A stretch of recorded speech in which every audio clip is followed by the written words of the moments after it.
Hey guys, making a video about my 2015 Chevy Silverado that I've made into a camper. It still gets used as a truck. Occasionally I have to pull things out so I can carry stuff in it. One of the first things that I did is I took the roof rack, I don't know if you can really see that very well, and I put a 100-watt solar panel on top. Pretty simple, just poke the wire into the top of the shell, bring it down to a charge controller. Got a standard lead acid battery in there. Granted, I'd love to have lithium, but not quite yet. Big thing that I learned in camping in a van was that when it gets cold underneath of you. And for that reason, I built a platform bed here. It's a little bit different. This is basically a 2-inch thick piece of polysio that's basically in a box, and that 2-inch thick foam is rated at like R13. So I basically have wood underneath, polysio, and then I used kind of that, I don't know, hillbilly style of fiberglass where you use wood glue and spread it all over, and then just put canvas on top. So I've got painter's canvas and a bunch of wood glue. And so the bottom line is it's plenty strong. It's got 2 legs on it. The legs are kind of have the screw-in style of fastening as far as that goes. And then I've got 4 inches of memory foam.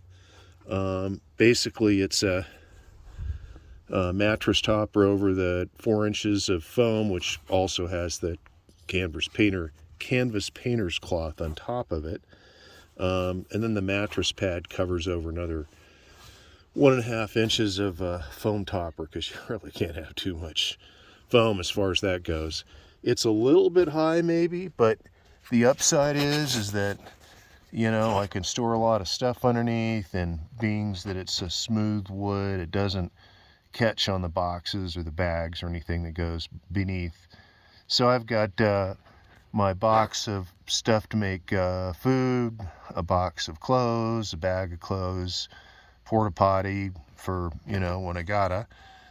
And then I also found a chair in the back that's just the right height so I can sit in it and not feel too claustrophobic. Haven't had any power to use the electric heater, but I do have on the bottom a little 12-volt heater, which is pretty minimal. It's what you would buy for defrosting your windshield, and it's barely adequate, but maybe takes the edge off a little bit. And that's pretty much it. Simple little bench, and I covered it with the stuff you get at a hardware store for lining shelves. It's kind of rubberized, didn't wear as well as I'd like, but at least stuff doesn't come flying off of it.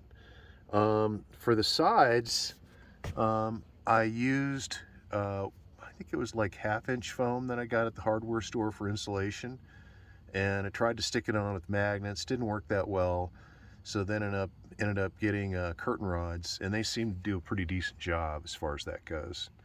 A couple lights that are stuck up with Velcro. They won't stay there, of course, but because they fall off, but at least the rest of the time they just work great for lighting. Pretty simple. All this can come apart, come out. The headroom is not great, but it's okay. It is a raised roof camper as far as that goes. And I'm good with it. It's stealthy enough. If you were to look at this thing, you probably wouldn't think that it's anything more than a work truck. Yeah, I got to climb in and out of the back tailgate. It's a bit of a pain, but once I get in the bed at night, it's plenty comfortable. I can cook in it. It does set off the smoke alarm, so I've got to move that out at night. But I'm happy with it, and if this helps you guys at all, good luck with your travels. Thanks.